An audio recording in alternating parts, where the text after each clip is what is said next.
এবারটা পানির অবস্থা দেখছিস, মনে হয় আমার গিল্লে খাইয়ে লাইব। এই পানির মধ্যে আমাকে গোসল করলে কি অবস্থা হবে বুঝতেছিস? কি আর হইব, কিছুই হইব না।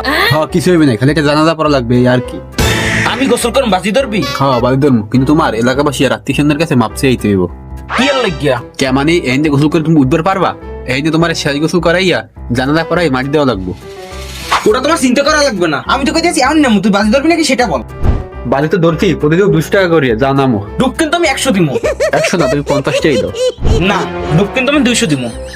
আচ্ছা 200ই দাও। 200 তে কিন্তু 40,000 টাকা।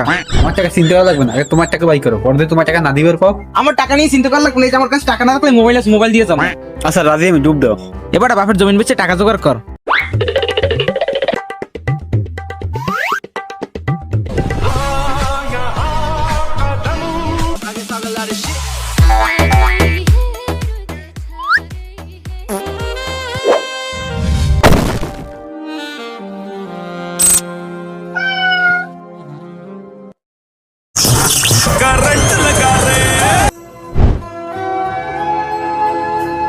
মোবাইল গেলে মোবাইল বহুত পাওয়া যাবে, কিন্তু জীবন গেলে আর জীবন পাওয়া যাবে না।